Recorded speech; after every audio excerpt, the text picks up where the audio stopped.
के बहुत महत्वपूर्ण क्वेश्चन, बस आप लोग को देखना है, यहाँ से आप लोग सभी लोग भाइयों और बहनों सभी लोग पास हो जाओगे। तो ईवीएस में स्टोरी लर्निंग एक प्रभावी शिक्षण है या शिक्षण की रणनीति क्या है? तो ध्यान रखेंगे, ईवीएस जो होता है वो पर्यावरण को बताता है, और पर्यावरण का अर्थ होता है कि जो परिधन आवरण से मिलकर है, और परि का अर्थ है चारों ओर और आवरण का अर्थ है ढका हुआ। तो यह दूसरे के संदर्भ में स्थिति की कल्पना करने की क्षमता को विकसित करता है। बेटा बात को समझिएगा, आज हम लोग कल्पना ना करें, अपनी क्षमता का कल्पना का विकास ना करें, पेड़ पौधों की कटाई होती जा रही है, लेकिन एक समय ऐसा आएगा, इसी प्रकार से पेड़ पौधों की कटाई होती चली गई तो एक समय ऐसा आएगा कि ऑक्सीजन हमें नहीं मिल पाएगा। तो हमें अपनी कल्पना का विकसित करना है, अपनी क्षमताओं को विकसित करना है। यही हमें ईवीएस स्टोरी समझाती है। ईवीएस स्टोरी का मेन मकसद ये है कि अब हमें अपनी कल्पना को विकसित करके, हम अपनी क्षमता का विकसित करके, हम अपनी जो भी चीज़ें देख रहे हैं उसको बचाने का प्रयास करें। थोड़ा सा बड़ा जाएगा, लेकिन एकदम समझिएगा, ईवीएस वर्ग के लिए बच्चों के प्रश्न महत्वपूर्ण है क्योंकि एक सांकेतिक है। देखो बेटा, मेन चीज़ क्या होता है, वही बच्चा सीखता है जो जानने में इच्छा रखता है। भाई एक बच्चा है, जो बच्चे को बस रटने का ज्ञान है, जिस बच्चे को बस ये बता दिया जाए बेटा तुमको यही करना है, वो लड़का यही करता है, उसके अलावा कुछ नहीं करता। भाई मैं लिख के देता हूँ, वह लड़का अपना ना काल्पनिक विकास कर पाएगा, न क्षमता का विकास कर पाएगा, और ना अपने जीवन में आगे बढ़ पाएगा।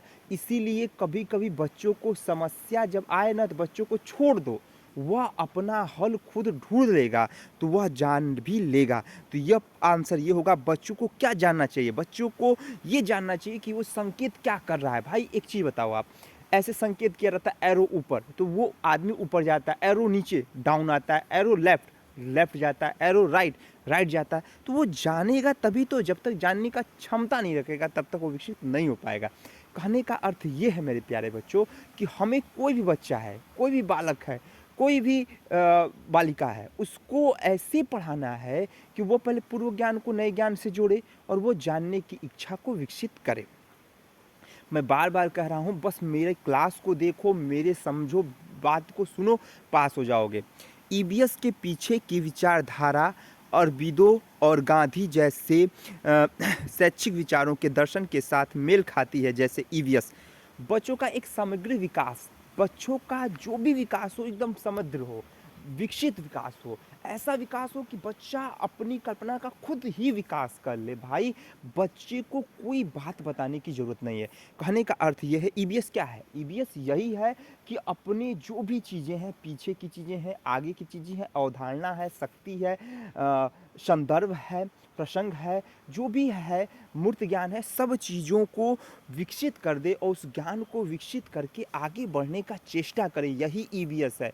और बच्चे को इसी प्रकार से पढ़ाना है कि वह अपने ज्ञान को विकसित कर ले। दूसरी चीज़ ये ध्यान रखेंगे, जैसे प्राथमिक बच्चा है, उसको उठाइए आप, वो जानता है कि हम जब विद्यालय आए हैं तो कुछ ना कुछ सीखना है, और वह सीख के तभी जाएगा जब उसका पूरा विकास हो जाएगा। ईवीएस वर्ग के लिए बच्चों के प्रश्न महत्वपूर्ण क्योंकि एक सांकेतिक है, बच्चा जानना चाहता है। अभी ये क्वेश्चन बताया था मैं। नेक्स्ट क्वेश्चन, कक्षा के बच्चों के लिए एक शिक्षक जानवरों के बोझ पर एक कक्षा ले रहा है। चर्चा करने से पहले वह एक वीडियो दिखाती है जहां एक गधा सामान से भरा हुआ है और गधा चलते समय लंगड़ा रहा है। शिक्षक छात्रों पर क्या चर्चा करना चाहती है भाई? तो ध्यान रखेंगे, पशुओं का अधिभार और शोषण। भाई वो दिखाना चाह रही है, देखो भाई गधा जो है वो सामान को लिया है, लेकिन कहीं ना कहीं उस पे भार अधिक है और कहीं ना कहीं उसका शोषण भी हो रहा है। भाई समझो, कहने का अर्थ है कि आप ही हो, आप पर खूब लोड दिया जाए। भाई आप ले तो जा रहे हो, उस अधिभार को ले जा रहे हो, लेकिन कहीं ना कहीं शोषण हो रहा है। कब तक करोगे भाई? जब तक आपका विकास विकसित नहीं हुआ है तब तक करोगे, लेकिन बाद में वह चीज़ों को तुम छोड़ दोगे।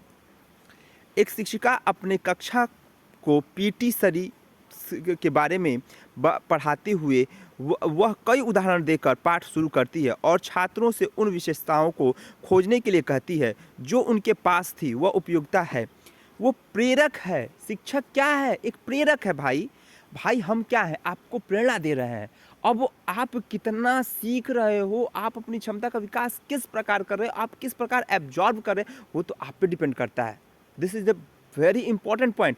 तो हम प्रेरक के द्वारा, हम प्रेरणा के द्वारा प्रेरित होते हैं, प्रेरक के द्वारा प्रेरित होते हैं और हम कहीं ना कहीं अपने लक्ष्य की पूर्ति कर देते हैं, प्राप्ति कर लेते हैं और हम अपने जो भी एम बनाए हैं उसको हम प्राप्त कर लेते हैं, तो प्रेरक दृष्टिकोण के द्वारा।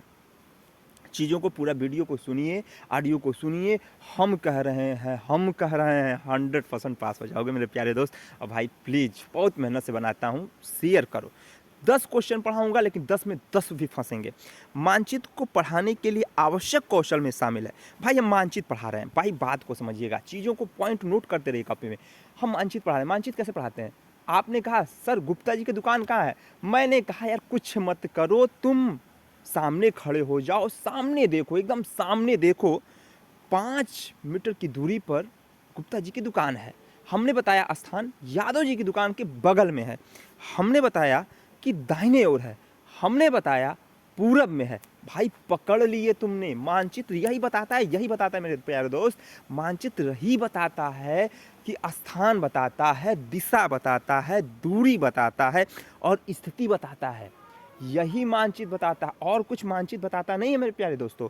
तो ध्यान रखना है, स्थान, दूरी, दिशाओं का जो ज्ञान होता है वही मानचित्र हमें बताता है। और मानचित्र जब बताता है तभी हमारे कौशल का विकास हो जाता है।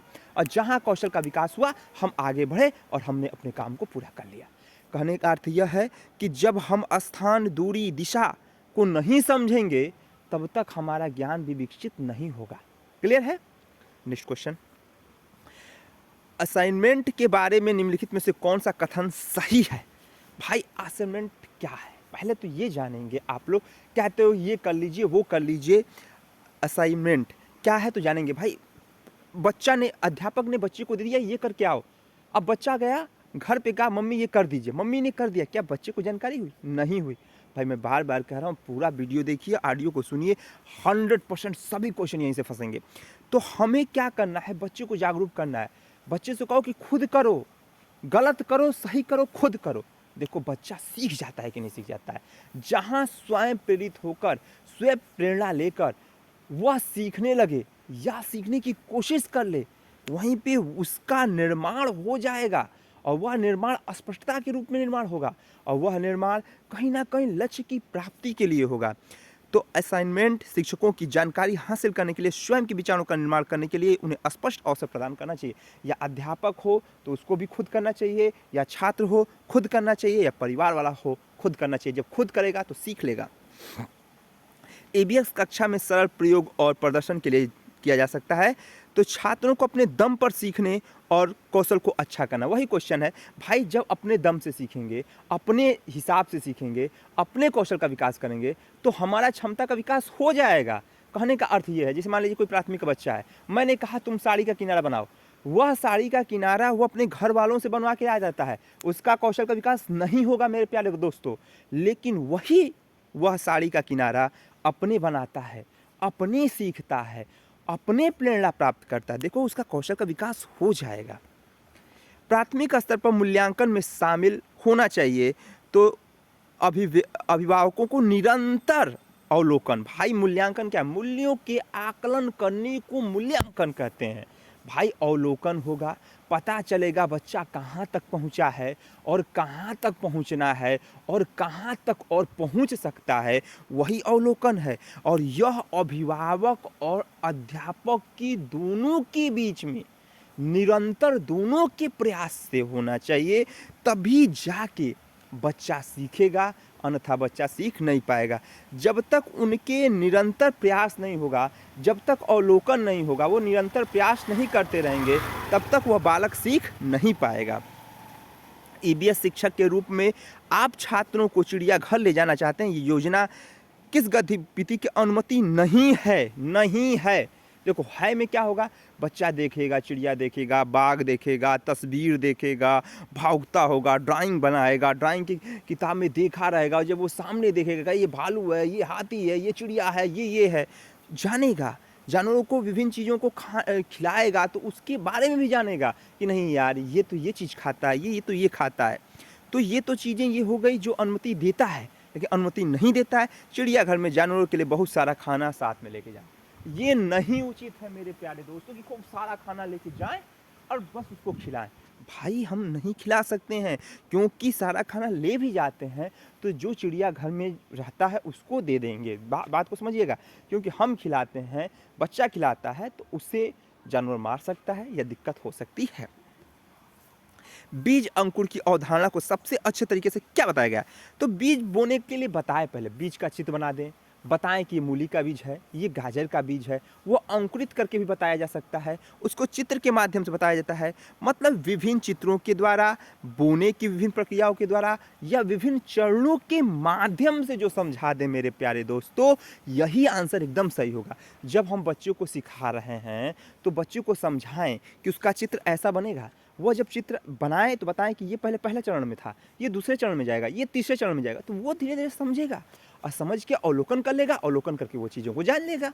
कहने का अर्थ ये है, मैं किसी प्राथमिक बच्चे को पढ़ा रहा हूँ, प्राथमिक कक्षा के बच्चे को, तो मैं बताऊँगा, चित्र बनाऊँगा, बेटा ये बीज है, ये बीज ये छोटा था, ये बड़ा हुआ, फिर ये बड़ा हुआ। जैसे कोई पौधा है, आपने जामुन का पौधा लगाया, पहला छोटा था, फिर बड़ा हुआ, फिर बड़ा हुआ, वो विकसित हुआ, तो विभिन्न चरणों के माध्यम से।